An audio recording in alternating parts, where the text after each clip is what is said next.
Selamat malam, berjumpa lagi dengan podcast Drama Nikah.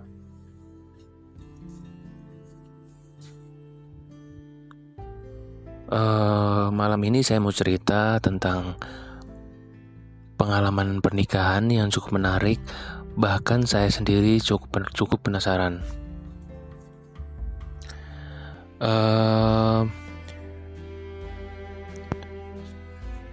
Malam ini saya akan bercerita tentang pengalaman seseorang yang menikah secara ta'aruf. Jujur saja saya cukup kurang tahu ya dengan prosesnya, atau bahkan saya tidak punya teman yang pernah nikah secara ta'aruf ya. Jadi saya sangat penasaran. Oke, sebelum saya bercerita, mungkin teman-teman kalau ada yang mau kirim cerita pernikahan, bisa kirim ke WA 0822 10004859. Boleh dalam bentuk tulisan atau rekaman suara. Jangan lupa juga follow Instagram @dramanikah.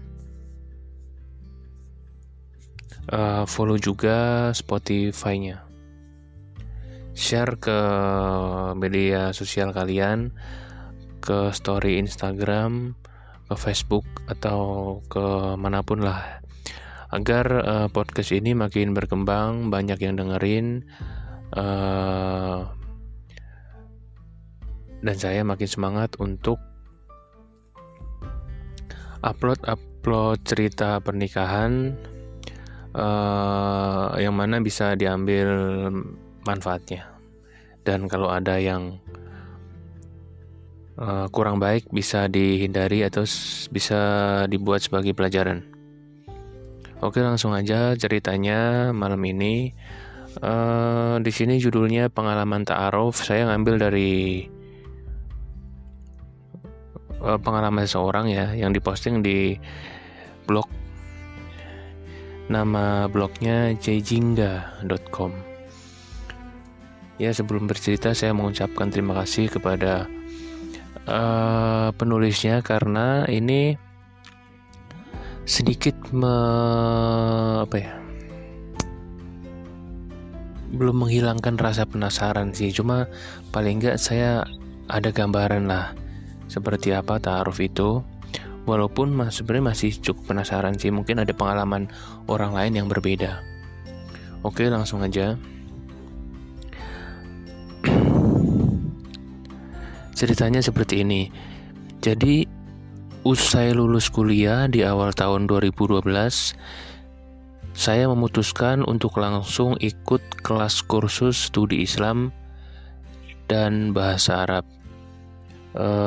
Yang mana sesuai dengan setara diploma 2 ya. Meskipun saya lulusan biologi, kakak saya ini maksa agar saya menyusulnya untuk ikut kursus itu. Alasannya untuk mendalami ilmu agama kami yang masih kurang karena bukan lulusan dari pondok. Begitulah, dan saya pun menurut kakak saya. Turutin aja kakak saya. Nah, disinilah pandangan saya perihal kehidupan menjadi berubah drastis 180 derajat. Kenapa? Karena lingkungan ini yang membentuk saya demikian. Saya jadi gemes dengan ikhwan-ikhwan yang rajin ke masjid, baca Quran, dan yang sejenisnya. Saya pun mulai meninggalkan apa-apa yang menurut saya tidak bermanfaat di dunia, akhirat. Termasuk seorang lelaki yang sempat dekat dan ingin melamar saya, namun orang tua saya tidak setuju kala itu. Saya pun merenung, apa sebenarnya yang saya cari. Kalau hanya cinta namun orang tua tidak ridho, lalu apakah Tuhan saya juga ridho? Entah bagaimana Allah membolak-balikkan hati saya kala itu, sehingga mudah saja untuk memutus sebuah hubungan yang tidak baik saat itu.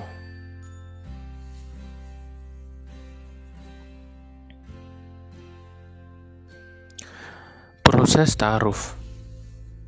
Oke, jadi di sini saya akan bercerita tentang proses ta'aruf yang dialamin teman kita ini.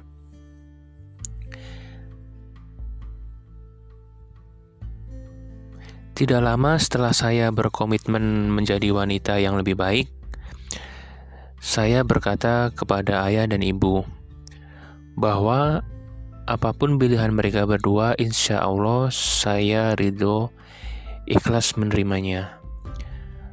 Meskipun tidak semua kasus bisa disamakan dengan saya, namun saya percaya bahwa ridho orang tua adalah segalanya. Ada banyak kisah pilu di balik ketidakridhoan orang tua pada pernikahan anaknya. Saya pun tidak ingin ikut menjadi salah satu pelaku sejarah kisah pilu itu.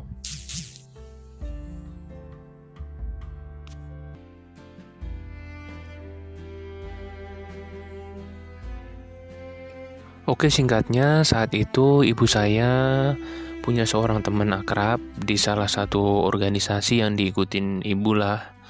Hari itu beliau berdua ternyata ada agenda yang harusnya dihadiri bersama-sama.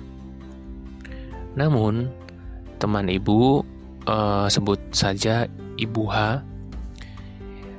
Ibu H mengirim pesan singkat kepada ibu yang intinya dia sedang berada di Bandung, sedang menghadiri acara wisuda anaknya. Jadi belum bisa hadir rapat bareng ibu saya. Kemudian ibu saya menjawab, "Gak apa-apa, mudah-mudahan lancar ya. Yang wisuda siapa ya?" Ibu H menjawab, "Terima kasih Mbak, yang wisuda Ave." "Oh iya, Jihan gimana? Sudah lulus ya?" Kemudian ibu saya menjawab, "Iya Mbak, sudah lulus. Sekarang di Mahat belajar bahasa Arab." Ibu H pun menimpali, "Wah, mau besanan sama saya enggak?" Ibu saya jawab, "Boleh tuh."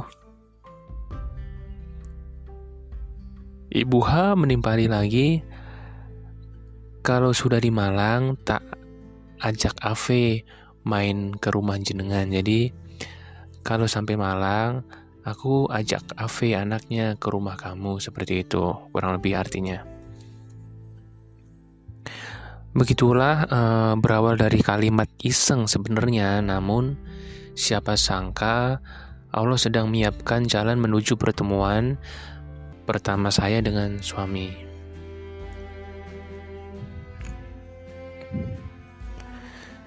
Sebenarnya saya pun tidak diberitahu saat itu. Ibu hanya bilang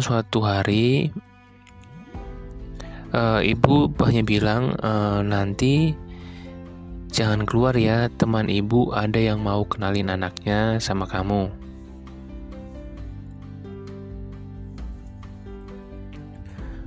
Syok, jelas dong. Saya pun menahan rasa ingin tahu dan pertanyaan-pertanyaan yang muncul di kepala banyak. Namun saya hanya bisa mengangguk sebagai tanda setuju.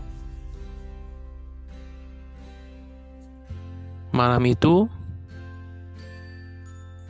Ibu H dan anak laki satu-satunya datang ke rumah kami. Saya sendiri yang membukakan pintu. Namun tak melihat ada lelaki di belakang ibunya. Saya hanya mempersilahkan mereka berdua masuk dan langsung pergi ke dalam. Oh, mungkin maksudnya lelakinya ada di belakang ibunya ya. Kemudian mempersilahkan mereka masuk ke dalam. Ketika ayah dan ibu menemui ibu H dan lelaki itu, saya pergi ke belakang untuk menyiapkan minuman. Disinilah mata saya pertama kali melihat lelaki yang ternyata akan menjadi suami saya. Begitupun dirinya.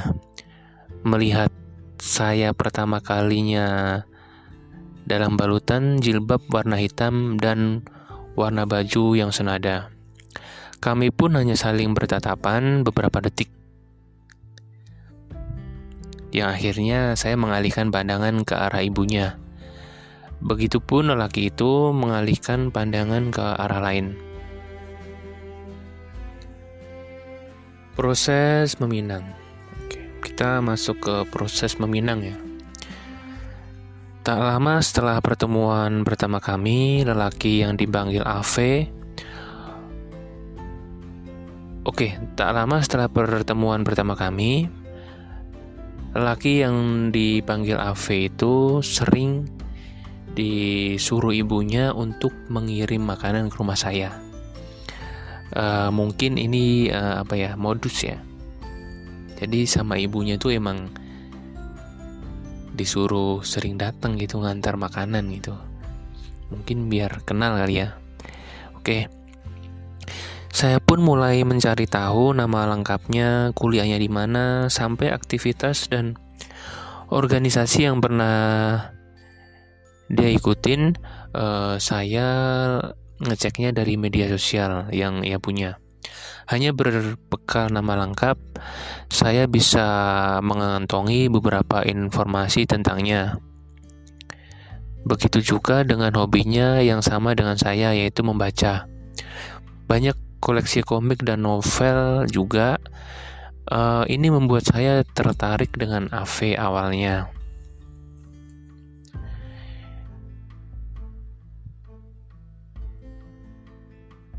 Di samping wajahnya yang tampan, aku merasa dia cocok menjadi imam hidup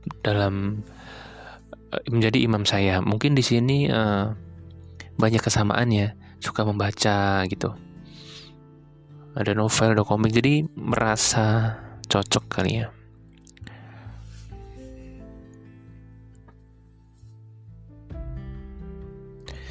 Sebenarnya poin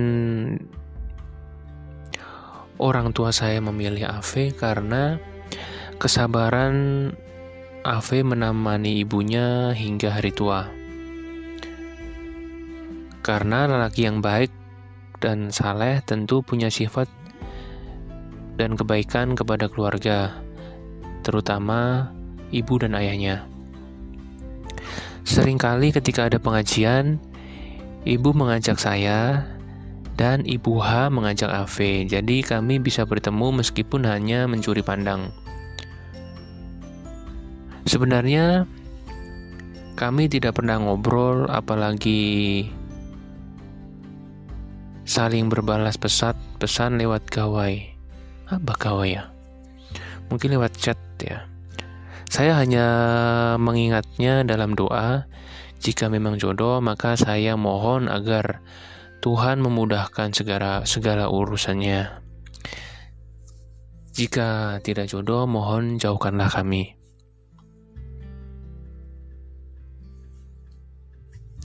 Tidak sampai 1 bulan lamanya, tiba-tiba ibu memberitahuku kalau AV ingin melamar secara resmi. Betapa kagetnya aku saat itu. Antara belum siap, tetapi sebenarnya penasaran.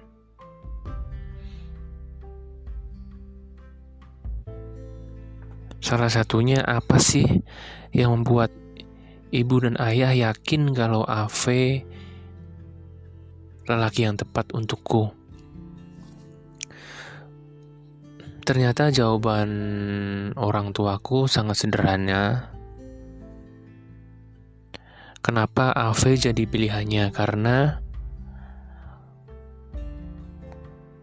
orang tuaku melihat bakti Ave terhadap ibunya, bakti terhadap ayahnya serta keluarganya. Tidak ada lelaki sesabar Ave terhadap keluarganya yang pernah ditemui.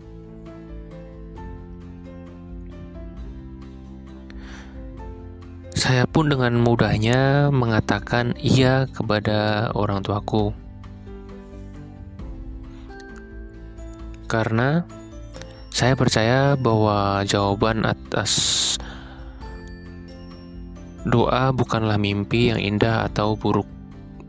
Sesuai dengan apa yang disampaikan oleh seorang ustadz di dekat rumah,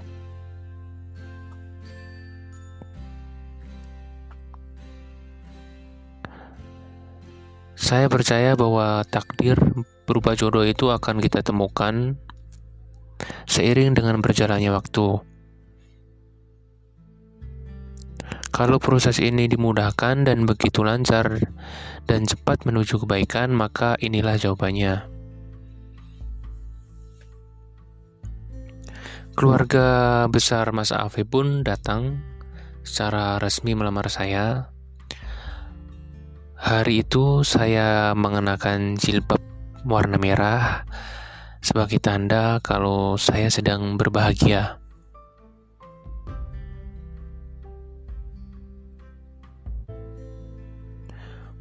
Meskipun saya hanya bisa melihat dari kejauhan dan tahu tentang dia stalking dari sosmednya.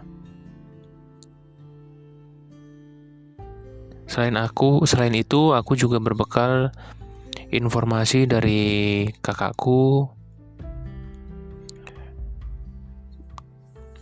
dan informasi dari ibuku. Sebenarnya aku juga punya seorang teman yang kebetulan satu tempat kerja dengan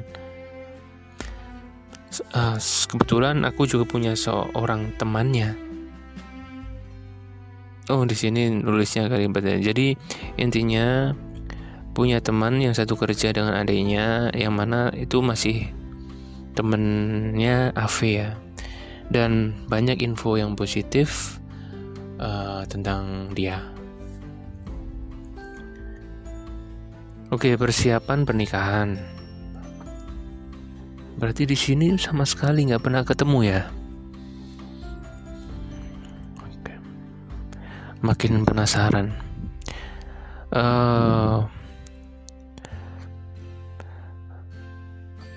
Rasanya hampir tidak percaya saya akan menikah di usia 23 tahun.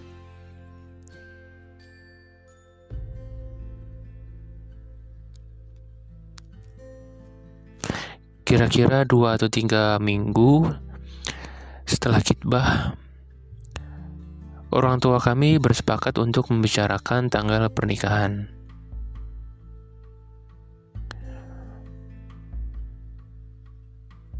Waktu itu yang bahas tanggal pernikahan hanya orang tua saya, calon mertua, dan Mas Ave. Saya tidak diperbolehkan ikut. Padahal sebenarnya saya cukup kangen ya. Sabar.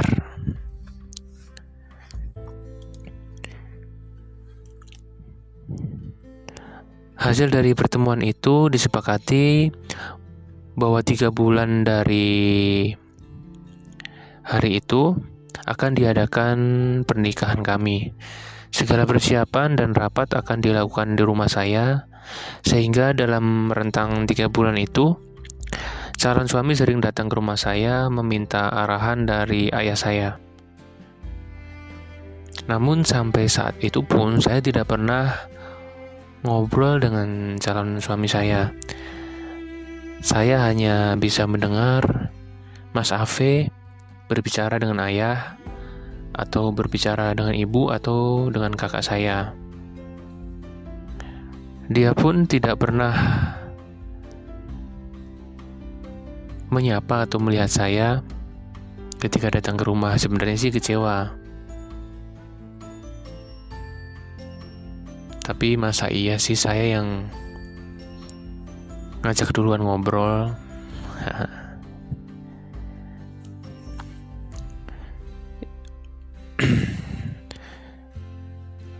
sama sekali belum ngobrol, belum bisa, tapi ya penasaran. Belakangan saya baru tahu alasan kenapa Mas Afe tidak pernah ngajak ngobrol. Ternyata dia juga deg-degan, canggung mau ngobrol apa dengan saya. Apalagi waktu itu ada ayah dan ibu, sehingga dia bingung mau mengajak ngobrol saya. Sebenarnya kita pun selain gak pernah keluar bareng, kita juga gak pernah SMS atau BBM-an. Hingga suatu hari sekitar 1 minggu menjelang pernikahan, ada pesan masuk ke nomor HP saya. Bunyinya, "Ini ada kado dari teman. Nanti kuantar ke rumah. Kamu aja yang simpan." Tak lama kemudian kado itu sudah ada di rumah. Saya pun membalas pesan singkat sambil senyum-senyum. "Oke mas, terima kasih. Aku buka gak apa-apa ya?" Dia balas, "Gak apa-apa, kan udah jadi punya kamu."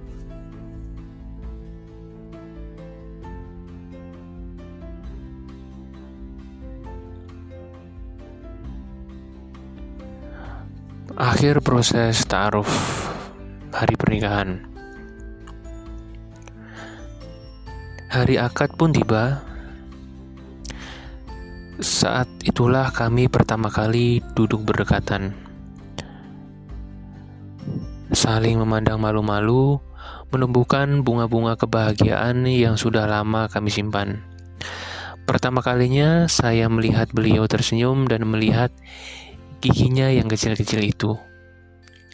Pertama kalinya juga dia berbicara berhadapan dengan saya, menggenggam tangan saya di hadapan semua orang dengan gemetaran. Kalau diingat, rasanya ingin mengulang hari-hari itu.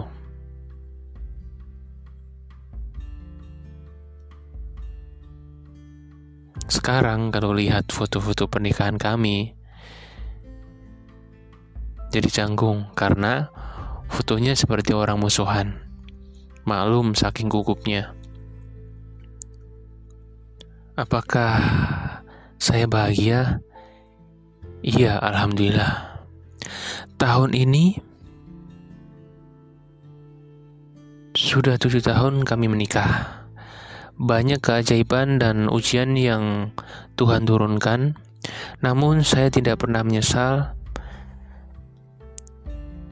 Saya tidak pernah menyesal melalui proses ta'aruf yang sangat indah itu.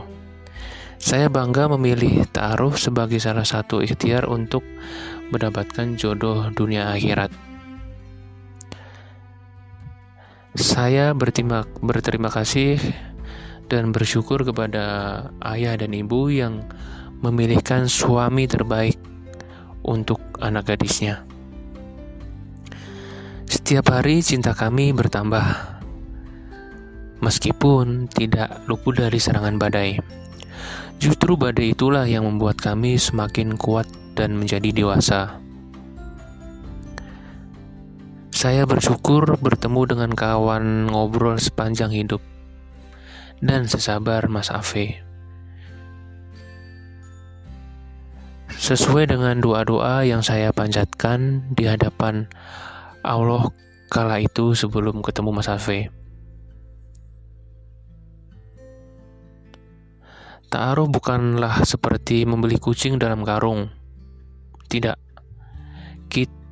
Jika kita melalui prosesnya dengan benar dan mengharap keridhaan Allah, tidak condong pada nafsu, maka ta'aruf memberikan jalan yang terbaik. Ta'aruf menjadi buruk karena pelakunya. karena syariat Islam sudah sempurna. Oke.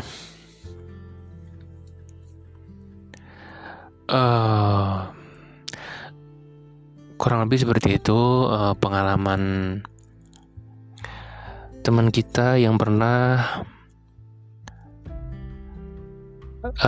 mengalami proses ta'aruf ketika menikah dan berakhir bahagia.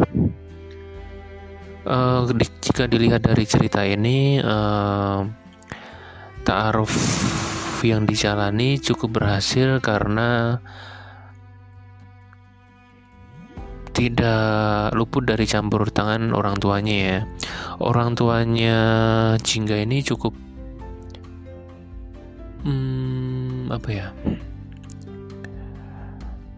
mereka tidak salah pilih memilih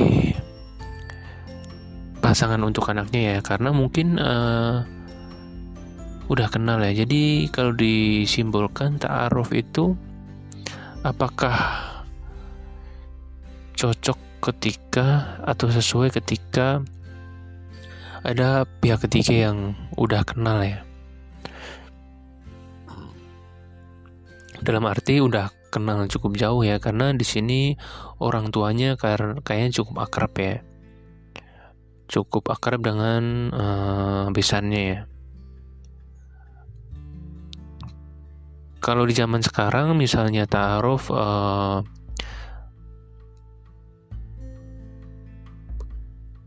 ta'aruf tapi sama seseorang yang kenal tidak cukup lama, apakah berlaku ya? Apakah masih sama dengan cerita ini, harus sudah kenal jauh, ada keluarga yang mengenali calon pasangannya gitu? Intinya saya masih cukup penasaran ya. Mungkin ada teman-teman yang punya pengalaman ta'aruf, bisa juga share pengalamannya, bisa kirim ke WA 0822 1000 4859, atau mungkin mau ya ada waktu bisa lah rekam via voice note, nanti bisa WA ke saya dan kirim via email ya, biar jernih ya. Maksudnya tidak dikurangin kilobyte-nya nggak dikurangin ya, jadi masih sama lah kualitas audionya. Semoga cerita malam ini bisa diambil manfaatnya dan kita bisa lebih jeli dalam memilih pasangan yang kiranya sesuai dengan kepribadian kita. Oke, sampai ketemu di podcast berikutnya. Terima kasih.